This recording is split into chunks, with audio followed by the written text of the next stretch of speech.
먼저 가십시오. 네. 문자의 역사에서 매우 인상적인 한 차례는 1820년경 아칸소주에서 쉬커야라는 체로키족 인디언이 체로키 말을 적기 위해 음절 문자를 새로 고안한 일이다. 시코야는 백인들이 종이에 어떤 부호들을 쓰는 것을 보았고, 그들이 이 부호들을 이용하여 기록을 남기고 긴 말도 다시 반복할 수 있게 됨으로써 유리한 점이 많다는 사실을 알게 되었다. 그러나 그 부호들의 구체적인 쓰임새까지는 알 길이 없었다. 시코야는 1820년 이전의 체로키족이 대부분 그랬듯이 문맹자였으며 영어를 읽기는커녕 말하지도 못했기 때문이다. 대장장이었던 그는 우선 손님들의 외상값을 잊지 않도록 도와주는 회계체계부터 만들어내기 시작했다. 먼저 손님들의 모습을 하나하나 그림으로 그려놓고 여러 가지 크기의 원이나 선을 그려서 외상값의 양을 나타냈다. 1810년경 시코야는 거기서 더 나아가 체로키 말의 표기 체계를 보완하기로 마음먹었다. 그는 다시 그림을 그리기 시작했지만 너무 복잡하고 예술적인 재능이 필요한 일이어서 못 포기하고 말았다. 그 다음에는 각각의 낱말에 대해 별개의 기호들을 만들기 시작했지만 수천 개의 기호를 만든 후에도 여전히 더 많은 기호가 필요했으므로 이번에도 불만스러울 수밖에 없었다. 그러다가 마침내 시코야는 낱말을 구성하고 있는 소리들의 수가 얼마 되지 않으며 이 소리, 우리가 음절이라고 부르는 것들이 수많은 낱말에서 반복적으로 나타난다는 사실을 깨닫게 되었다. 그래서 처음에는 200개의 음절 기호를 구원했다가 차츰 85개로 줄였다. 그 대부분은 자음 하나와 모음 하나의 조합을 나타내는 것들이었다. 이 같은 기호들의 한 출처로서 시코야는 어느 학교 교사가 준 영어 철자법 책에서 글자들을 베껴왔다. 그래서 그가 만든 체로키 말의 음절 기호 중에서 20여 개는 그 글자들에서 직접 따온 것이다. 물론 시코야는 영어에서의 의미를 알지 못했으므로 그 글자들의 의미는 완전히 달라졌다. 예를 들자면 그는 DRBH의 모양을 따서 각각 체로키 음절 아, 에, 시, 니를 나타냈고 숫자 4의 모양을 빌려다가 세라는 음절로 사용했다. 그리고 영어의 글자를 고쳐서 다른 기호들을 만들기도 했는데 리, 어, 모르겠다. 를 구하나요? 각각 유, 사, 나 등의 음절을 표시했다. 또 몇 개의 기호는 전적으로 시쿼야가 만든 것들인데 각각 호, 리, 누라는 음절을 나타내는 등에 그러했다. 시쿼야의 음절 문자는 체로키 말의 소리에 잘 들어맞고 배우기도 쉬워서 전문적인 언어학자들도 두루 감탄할 정도였다. 그로부터 얼마 안 되어 체로키족은 거의 100%에 가까운 사람들이 이 음절 문자를 익혔고 인쇄기를 구입하여 시쿼야의 기호들을 활자로 만들어 책과 신문을 찍어내기 시작했다. 지금까지도 체로키족의 문자는 아이디어 확산을 통해 만들어진 문자의 가장 확실한 사례로 손꼽히고 있다. 우리는 시쿼야가 종이를 비롯한 필기구, 문자 체계에 대한 아이디어, 서로 다른 부호들을 사용해야 한다는 아이디어, 그리고 수십 개의 부호 모양 등을 외부로부터 받아들였음을 알고 있다. 그러나 그는 영어를 읽지도 쓰지도 못했으므로 자기 주변에서 볼 수 있는 기존의 문서로부터 세부적인 내용은 고사하고 각종 원리조차 얻을 수 없었다. 주변에 각종 알파벳이 널려 있는데도 이해할 수 없었던 그는 알파벳 대신 음절 문자를 독립적으로 재발명했던 것이다. 크레타 섬의 미노스인들이 벌써 3,500년 전에 음절 문자를 발명했다는 사실도 모르는 채로 말이다. 외부의 영향을 받고 아이디어 확산을 통해 구한된 문자 체계들. 오랜 옛날에도 아이디어 확산을 통해 만들어진 문자 체계가 많았다. 시코야의 사례는 그 과정을 엿볼 수 있는 하나의 모델이라고 할 수 있다. 가령 1446년에 한국의 세종대왕이 한국어를 위해 고안한 한글 자모는 중국 글자의 네모꼴 모양과 티베트 승려들의 문자 또는 몽골 문자의 알파벳 원리에서 자극을 받아 만들어진 것이 분명하다. 그러나 세종대왕은 자음과 모음의 형태는 물론이고 한글 자모에만 있는 몇 가지 독특한 특징들도 새로 발명했다. 예를 들면 몇 개의 자음과 모음을 네모칸 속에 묶어 음절로 만들고 소리가 서로 관련되어 있는 자음이나 모음을 나타내는 글자는 그 형태도 서로 관련되도록 만들었다. 또한 자음 글자들의 형태는 각각 그 자음을 발음할 때 나타내는 혀나 입술 모양을 본땄던 것이다.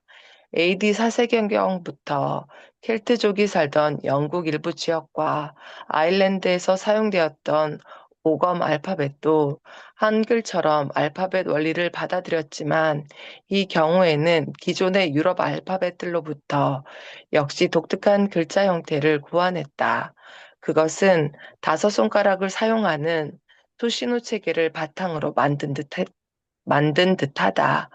한글과 오검 알파벳은 고립 상태에서 독립적으로 발명되지 않고 아이디어 확산을 통해 만들어진 것이 확실하다. 왜냐하면 두 사회 모두 문자를 소유한 사회와 밀접하게 접촉하고 있었으며 외부의 어떤 문자에서 자극을 받았는지도 명확하기 때문이다. 그와 대조적으로 수메르의 서령 문자와 최초의 중앙 아메리카 문자는 독립적으로 발명된 것이 확실하다. 이들 문자가 처음 나타내는 시기에는 동서 어느 반구에도 자극을 줄 만한 다른 문자가 존재하지 않았기 때문이다. 그러나 이스터섬, 중국, 이집트 등지의 문자 기원에 대해서는 아직 논쟁의 여지가 있다. 토스.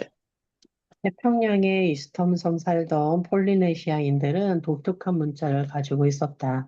가장 오래된 견본도 겨우 1851년의 것으로 유럽인이 이스터섬에 도착한 1720년에서 한참 지난 뒤 만들어졌다. 그 이전 견본은 남아있지 않지만 이스터섬에서는 유럽인이 도착하기 전 독립적으로 문자가 생겼을지도 모른다. 그러나 있는 그대로 사실로 판단한다면 이스터 섬 사람들은 1770년 스페인 탐험대가 건네준 영토합번 선언문을 보고 자극을 받아서 문자를 고안했을 것이라고 추측할 수밖에 없다. 중국 문자의 경우 입증된 최초 연대는 BC 1300년경이지만 그보다 앞선 형태가 존재했을 가능성도 있다.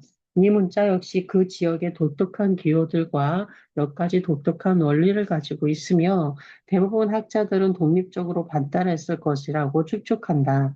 문자는 옛 중국의 도시 중심지들에서 서쪽으로 6,400km가 떨어진 수메르에서 BC 3000년 이전에 발달해 BC 2200년까지는 중국에서 서쪽으로 4200km 가까이 떨어진 인더스강 유역에서 나타났지만 인더스강 유역에서 중국 사이의 지역에서는 초기 문자 체계가 전혀 알려진 바 없다.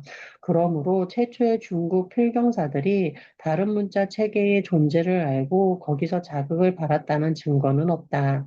고대 문자 체계 중 가장 유명한 이집트의 상형 문자도 대체로 독립적인 발명의 소산으로 추측되지만 중국 문자의 경우에 비하면 아이디어 확산에 따른 것이었다고 판단할 가능성이 상대적으로 높은 편이다. 상형 문자는 BC 3000년경 거의 완성된 형태로 갑작스럽게 나타났다. 이집트는 수베르에서 겨우 1200km 남짓 서쪽에 있고 둘 사이에는 교역을 통해 접속도 있었다. 그리고 내가 보기에는 상형 문자의 점지적 발달 과정을 보여주는 증거물들이 전혀 남아있지 않다는 것도 좀 수상쩍다.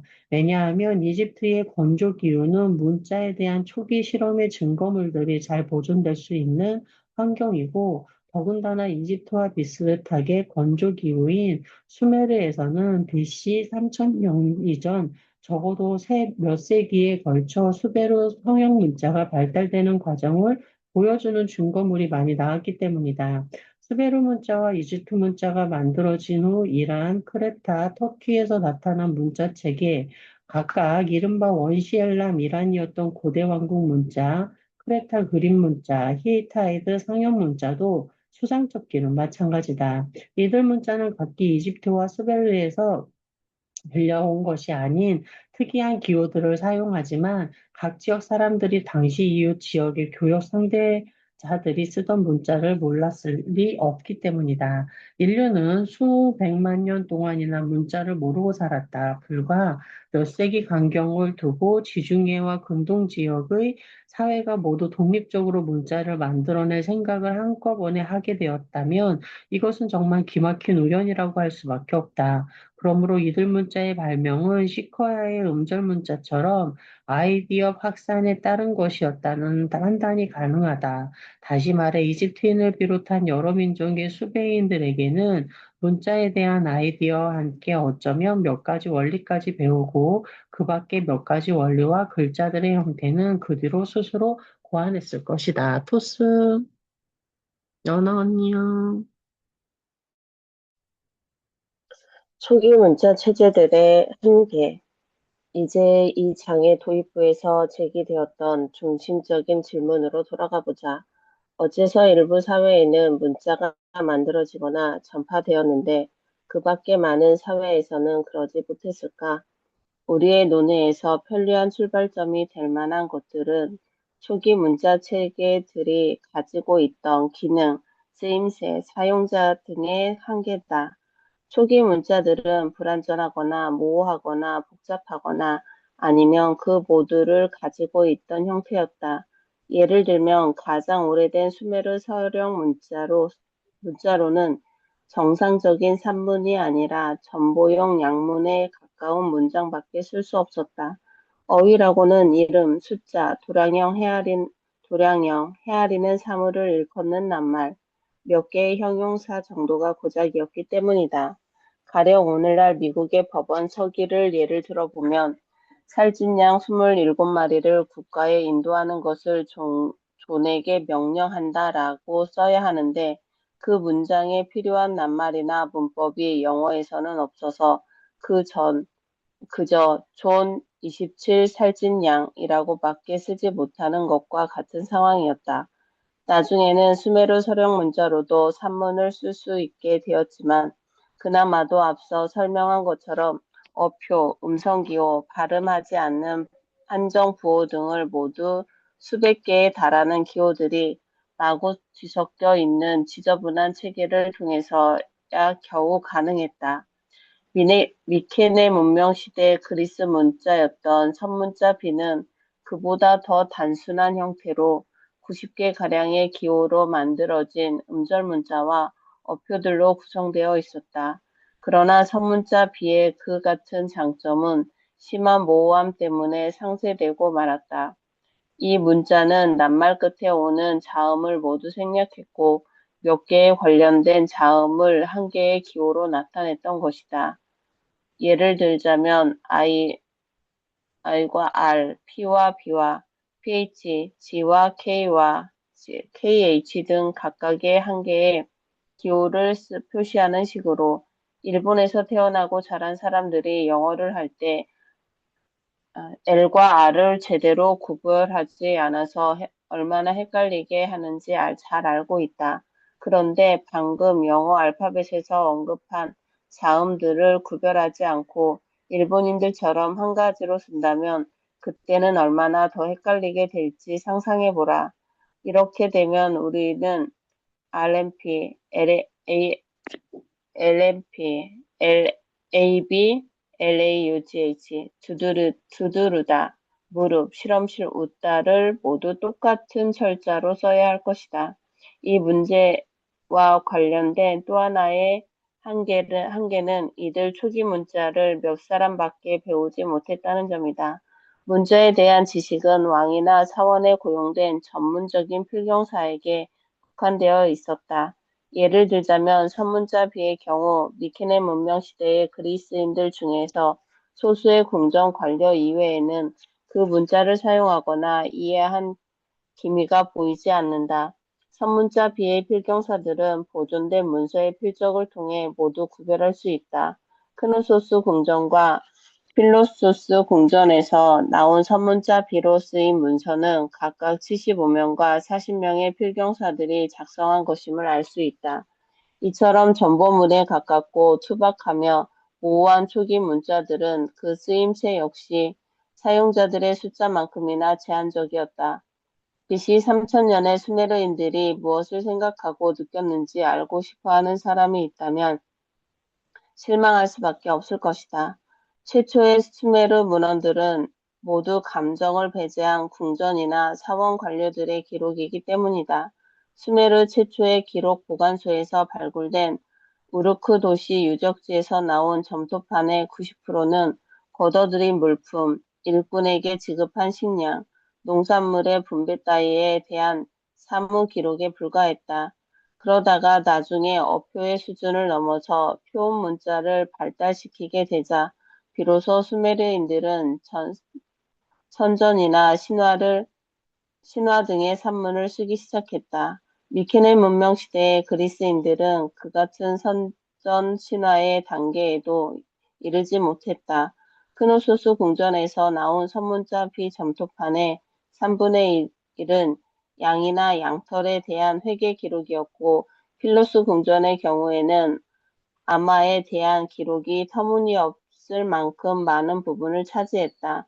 선문자 비는 본질적으로 너무 모호해서 궁전 회계사들만 사용했고, 이들이 취급하는 내용도 낱말도 선택폭이 좁았기 때문에 명료한 해석이 가능했다. 이 문자가 문학에 이용되었다는 흔적은 발견된 바 없다. 일리아드와 오디세이는 문자를 모르는 음유 시인들이 역시 문자를 모르는 청중을 위해 짓고 퍼뜨린 것이다. 그로부터 수백 년 후 그리스 알파벳이 만들어지기까지 문자로 옮겨지지 못했다. 이집트, 중앙아메리카, 중국 등지의 초기 문자도 그처럼 쓰임새가 제한되어 있었다. 초기 이집트 상형 문자는 종교 및 국가의 선전이나 관료들의 기록 따위에 사용되었다. 현존하는 마야 문헌도 주로 선전, 왕의 생일, 즉위, 승리, 사제의 천문관측 따위로 이루어져 있다. 중국 문헌에서 가장 오래된 것은 은나라 사람들이 자기 나라를 일컫는 말로 은이란 호칭을 주나라 사람들에게 쓴 것이다. 왕조 말기의 것으로 나랏일에 대한 종교적 예언이 갑골에 새겨져 있다. 상나라 문헌의 한 예를 보자. 임금께서 뼈를 불에 구워 갈라진 금의 뜻을 살피시고 이 아이가 경일에 태어난다면 지극히 상서로울 조짐이로다 하시니라. 초기 문자 체계는 그 모호함 때문에 문자 기능이 몇 가지로 제한되었고 소수의 필경사들만 사용할 수 있었다. 오늘날의 우리로서는 이들을 사회가 어째서 그 같은 모호함을 그냥 내버려 두었는지 의문을 품기 쉽다. 그러나 이러한 의문을 갖는다는 것 자체가 일반 대중의 문자 사용을 당연시하는 현대와 고대 시각의 괴리를 보여주는 일이다. 초기 문자의 의도적인 사용 제한은 덜 모호한 문자 체계를 고안하려는 의혹을 적극적으로 막는 작용을 했다. 즉, 고대 수메르의 왕이나 사제들은 전문적인 필경사들이 거둬들여야 할 양의 수를 기록하는 데 문자 사용을 바랬을 뿐, 일반 대중이 시를 쓰거나 음모를 꾸미는 데 사용하는 것을 원치 않았다. 인류학자 클로드 레비스트로스가 말했듯이 고대 문자의 주된 기능은 타인의 예속화를 돕는 일이었던 것이다. 비전문가들이 문자를 개인적으로 사용하게 된다는 것은 그로부터 한참 후, 즉 문자 체계가 점점 간소해지고 표현력도 늘어난 뒤의 일이었다. 예를 들자면 BC 1200년경 그리스의 미케네 문명이 몰락하면서 선문자 비도 사라졌고 그리스는 다시 문자 이전의 시대로 돌아갔다. 그러다가 BC 8세기에 와서 그리스에 다시 문자가 등장했을 때 이 새로운 그리스 문자는 문자 자체도 그랬지만 사용자와 쓰임새도 완전히 달랐다. 우선 이 문자는 어표들이 뒤섞인 모호한 음절 문자가 아니었고 페니키아의 자음 알파벳을 빌려오고 그리스인들이 모음을 발명하면서 더욱 향상시킨 알파벳이었다. 그리고 필경사들만 읽을 수 있고 궁전에서만 읽었던 양의 목록 따위와 달리 처음 나타난 순간부터 시와 유머를 전달하는 수단이었으며 각 가정에서 얼마든지 읽을 수 있었다. 예를 들자면 현존하는 가장 오래된 그리스 알파벳은 BC 740년경에 술 항아리에 긁어새긴 글이다. 그 내용은 춤 경연대회를 알리는 한 줄의 시다. 휴스. 일 날렵하게 춤추는 자가 이 단지를 상으로 받으리라. 그 다음으로 오래된 글은 술잔에 긁어새긴 강약약 육보격의 삼행시로 그 내용은 다음과 같다. 나는 네스토르의 술잔이로다. 누구든지 이 잔으로 마시는 자는 아름다운 아프로디테의 욕망에 사로잡히리니. 현존하는 가장 오래된 에트루리아 알파벳이나 로마 알파벳도 역시 술잔이나 술병에 새겨진 글이다. 이렇게 쉽게 배울 수 있고 사적인 의사소통에 사용되었던 알파벳이 관료적, 공적 용도로 쓰이기 시작한 것은 오히려 나중의 일이었다. 알파벳식 문자 체계의 쓰임새가 발달한 순서는 어표와 음절 문자 등으로 이루어진 종전 체계의 경우와는 정반대였던 것이다. 초기 문자의 쓰임새와 사용자가 제한되어 있었다는 사실은 곧 인류의 발전 과정에서 문자가 그토록 늦게 나타난 이유를 설명해 준다. 독립적으로 발명되었거나 그랬을 가능성이 있는 문자들, 수메르, 멕시코, 중국, 이집트 등지의 문자, 그 같은 문자 체계를 고쳐 만든 문자들, 크레타, 이란, 터키, 인더스강 유역, 마야 등지의 문자는 모두 사회적으로 계층화되고 복잡한 중앙 집권적 정치 제도를 갖추고 있던 사회에서 탄생했다. 이러한 정치 제도와 식량 생산의 필연적 관계에 대해서는 나중에 다시 살펴보게 될 것이다. 지리와 생태가 인간의 발명품 전파에 미친 영향. 아무튼 초기의 문자는 그러한 정치 제도의 필요, 기록 보관이나 왕권에 대한 선전 따위를 충족시키기 위한 것이었으며 그 문자의 사용자들은 식량을 생산하는 평민들에 의해 비축된 잉여 식량을 먹고 살던 전업 관료들이었다. 한편 수렵 최진민 사회는 문자를 만들어내지도 도입하지도 못했다.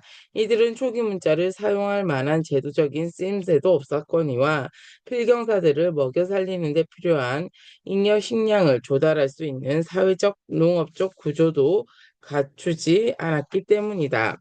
그러므로 식량 생산과 그것을 습득한 후 수천 년에 걸친 인류 사회의 발전은 인간의 유행병을 일으키는 세균의 진화에 필수적이었던 것처럼 문자의 진화에도 필수적이었다.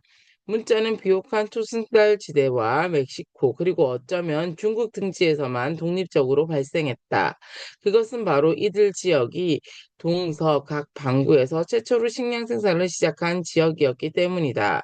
일단 그 같은 몇몇 사회에서 문자가 발명된 후 교역이나 정복, 종교 등에 의해 유사한 경제 형태와 정치 조직을 가지고 있던 다른 사회로 전파되었던 것이다. 식량 생산은 이렇게 문자가 발달하거나 도입되기 위한 필요 조건이었지만 충분 조건은 되지 못했다. 이 장의 도입부에서 나는 복잡한 정치 조직을 가진 식량 생산 사회면서도 근대 이전에는 문자를 만들거나 도입하지 못한 사례를 몇 가지 언급했다. 문자를 복잡한 사회의 필수 불가결한 요소로 생각하는 우리들, 현대인으로서는 얼른 이해하기 어려운 일이다. 1520년 당시 전 세계에서 가장 큰 제국의 하나였던 남아메리카의 잉카 제국도 예외는 아니었다.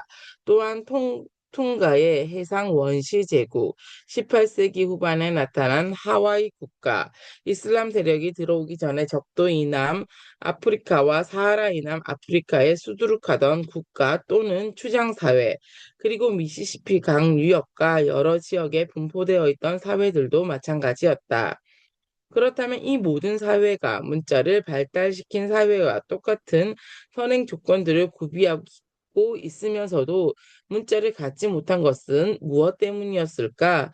여기서 우리는 문자를 갖게 된 사회 중에서 대다수는 독립적으로 문자를 발명하지 못하고 이웃으로부터 빌려오거나 이웃의 자극을 받아 문자 없는 사회들은 수메르, 어, 이웃의 자극을 받아 문자를 만들게 되었다는 사실을 상기할 필요가 있다.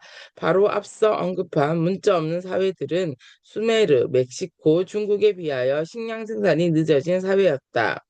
이 문장에서 유일하게 불확실한 부분이 있다면 멕시코와 나중에 잉카의 영토가 된 안데스 일대 중에서 어느 곳의 식량 생산 연대가 더 빨랐는지 모른다는 것뿐이다. 충분한 시간만 주어졌다면 문자가 없던 이들 사회도 결국에는 스스로 문자를 만들어냈을 것이다. 그리고 이들 사회가 수메르, 멕시코, 중국 등 중심지에 더 가까이 있었다면 인도와 마야를 비롯하여 문자를 갖게 된 대부분의 사회가 그랬던 것처럼 문자나 문자에 대한 아이디어를 받아들일 수 있었을 것이다. 그러나 이들 사회는 문자가 처음 생겨난 중심지로부터 너무 멀리 떨어져 있었으므로 근대 이전에는 문자를 갖지 못했다. 고립성의 중요성은 하와이와 퉁가의 경우에 가장 뚜렷하게 나타난다. 이 두 지역은 문자를 가진 가장 가까운 사회에서 적어도 6,400km 이상 떨어져 있었다. 그러나 그 밖의 사회들에서 확인할 수 있는 한 가지 중요한 점은 인류에게서 직선거리는 결코 고립성을 측정하는 적절한 척도가 아니라는 사실이다. 안데스, 서아프리카의 여러 왕국, 미시시피 강 어기 등은 각각 멕시코, 북아프리카, 멕시코의 문자를 가진 사회로부터 약 1900km, 2400km, 1100km 남짓 떨어져 있었다. 사실 이 정도의 거리는 알파벳이 발명된 후 2000년 이내에 그 발원지였던 지중해 동부 연안으로부터 아일랜드, 에티오피아, 동남아시아 등지에까지 도달하면서 가로지른 거리에 비하면 상당히 가까운 편이었다.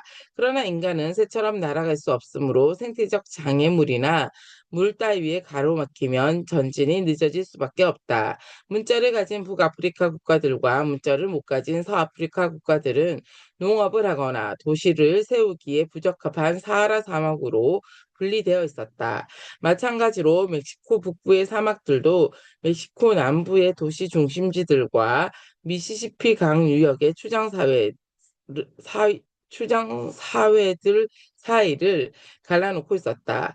그리고 멕시코 남부와 안데스 사이를 왕래하려면 바다를 건너거나 아니면 육상으로 수많은 접촉을 거듭하면서 비좁고 숲이 우거지고 끝내 도시화되지 못한 다리엔 지역을 통과할 수밖에 없었다. 그리하여 안데스, 서아프리카, 미시시피 강 유역 등은 문자를 가진 사회로부터 실질적으로 차단되어 있었다. 그렇다고 문자를 갖지 못한 이들 사회가 완전히 고립되어 있었다는 뜻은 아니다. 서아프리카는 결국 사하라 사막을 통해 비옥한 초승달 지대의 가축들을 받아들였고 나중에는 아라비아 문자를 비롯하여 이슬람의 영향도 받았다. 옥수수는 멕시코로부터 안데스로 전파되었고 그보다는 느린 속도였지만 멕시코로부터 미시시피강 유역에도 전파되었다.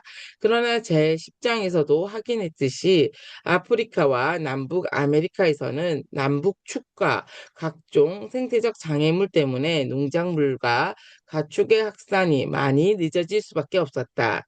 문자의 역사를 살펴보면 인간의 음, 발명품이 전파되는데도 지리와 생태가 미친 영향이 이와 놀라울 만큼 유사했다는 것을 알 수 있다. 여기까지 하겠습니다.